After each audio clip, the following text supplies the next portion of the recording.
Most of Week 11 is in the books, and it started with the Titans and Packers back on Thursday night. The Packers dropped to 4-7, while the Titans improved to 7-3, and for Tennessee, this was huge.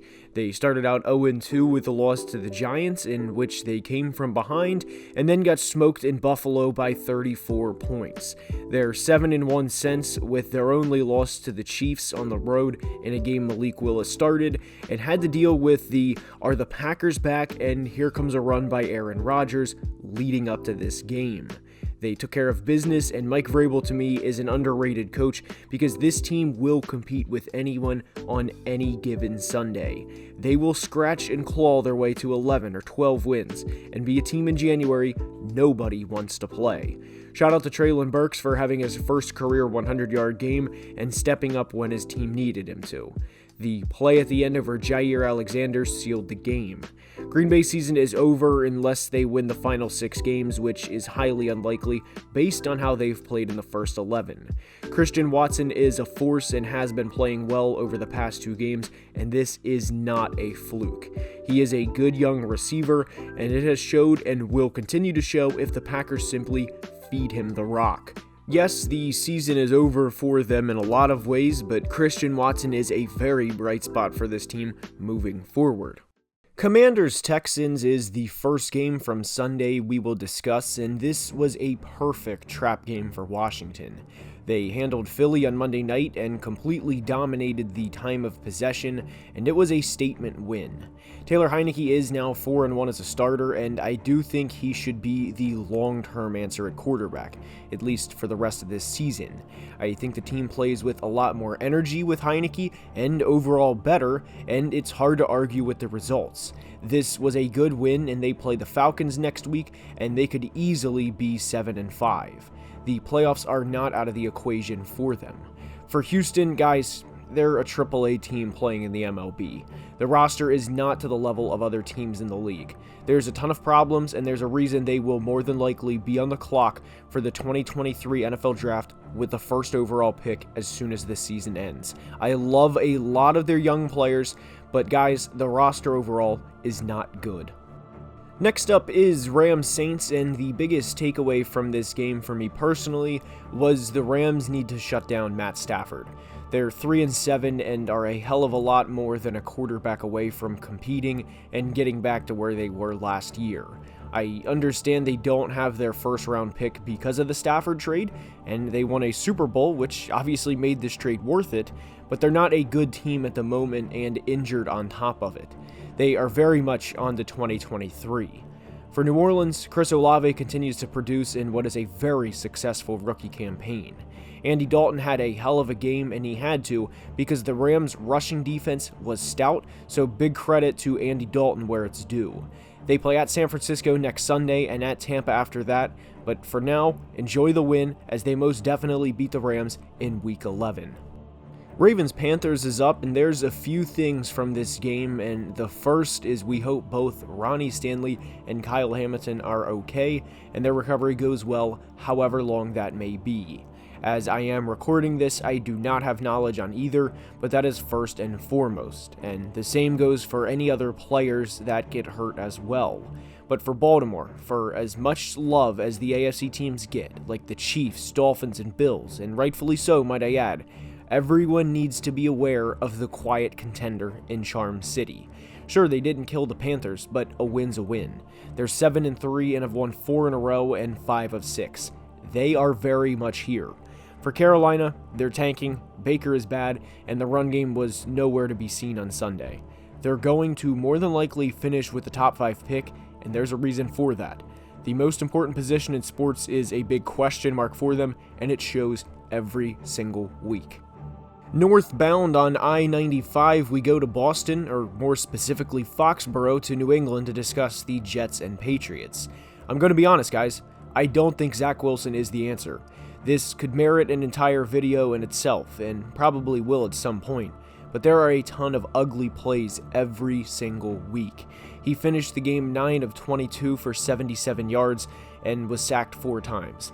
The run game didn't help in any stretch of the imagination, but 3 points, whether the game is at home, on the road, or on Mars, is not going to cut it 99% of the time, period.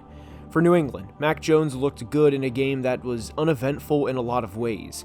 The O-line for New England was not good, and that has to improve. Also, the injury goes back to David Andrews. We wish him the best.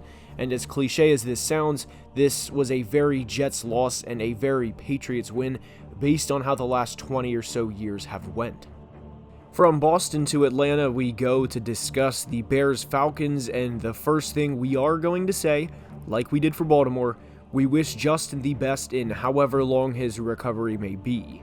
For Chicago, I love their future, and this is kind of tongue-in-cheek because they're not going to compete for an NFC title in 2023, at least I don't think they will, but the run game, and if they hit on their draft picks next year, of course, which we assume will be defensive picks, the Bears have a lot of potential. For now, I expect them to lose a lot of games down the stretch of the 2022 season. Atlanta is, in a lot of ways, 6 of one, half dozen of another when being compared to Chicago.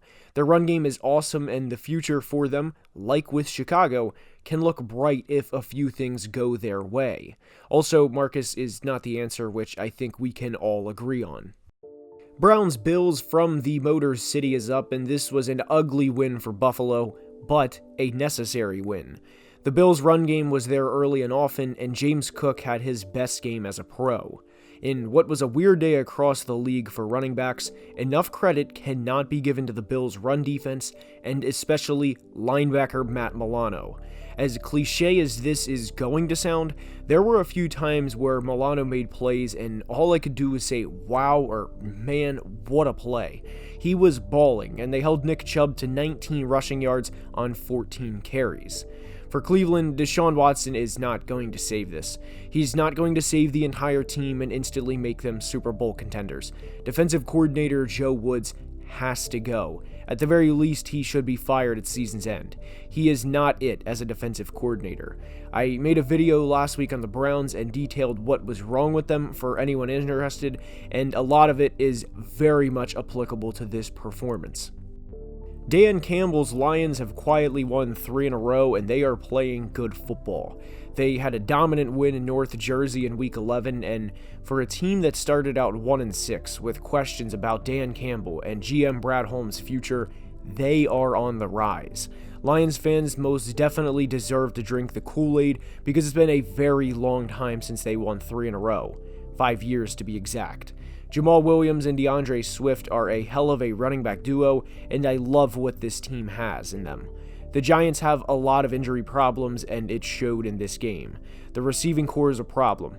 The offensive line didn't play well either, and Saquon had just 22 rushing yards on 15 attempts. I still think the Giants are going to make the playoffs, and every team loses games during the season, some unfortunately uglier than others. Next up is Eagles-Colts, and credit the Eagles defense in a big way for how this turned out.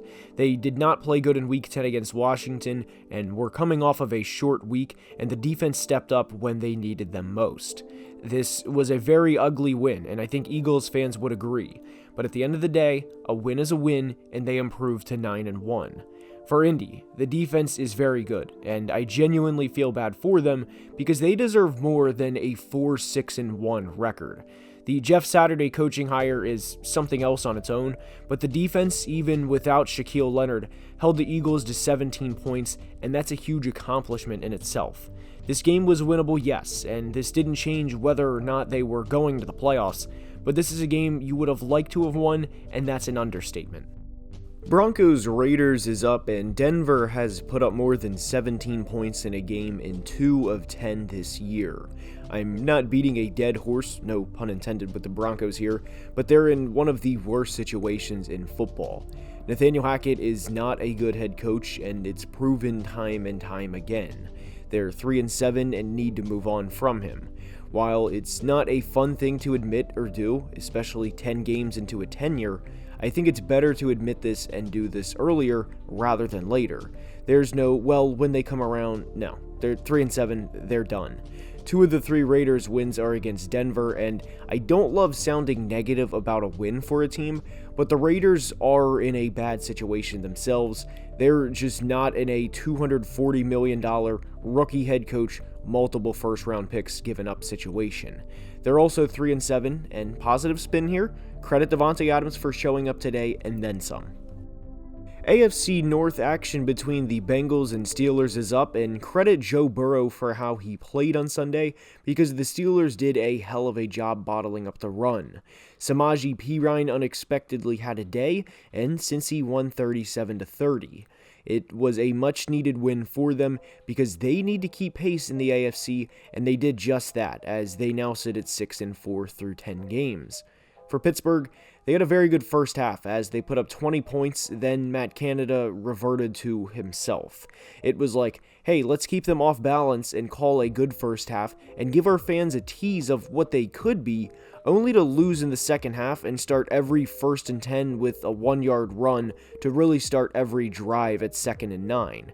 There's not going to be a whole hell of a lot of wins for Pittsburgh in 2022, so truly take the good, like George Pickens, like Alex Highsmith, like Pat Freiermuth, and enjoy the ride. Alright guys, Cowboys, Vikings. As most of you guys know, or if you did not previously know, I am a Vikings fan, so let's get the obvious out of the way. Dallas came to play and destroyed Minnesota.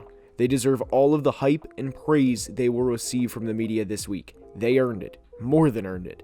For Minnesota, guys, this was the worst game I've ever watched, and I mean from a performance standpoint. I don't think 38-7 was worse than this, because in that game, we got up 7-0, and we're in that game till almost halftime. From the start, Micah Parsons got the first sack on Christian Darrisaw that Darrisaw allowed all season, and it was a strip sack because, of course it was. That was the type of day it was for the Vikings. Now, personally, I don't remember 41-0 in the NFC Championship game, hand up, but if you want to watch the textbook definition of anything that can happen, will happen, Week 11 was that game for the Minnesota Vikings. It does not get uglier than this loss, at least as a Vikings fan. Boy, I certainly hope it doesn't. We couldn't do anything all day, and it showed. Enough credit cannot be given to Dallas because they truly kicked our rear ends. And that's all I have for today's video. I hope you enjoyed. If you did, please like the video and subscribe to the channel, as it would mean the world. And until next time, as always, please be safe and have a great day. Love you guys.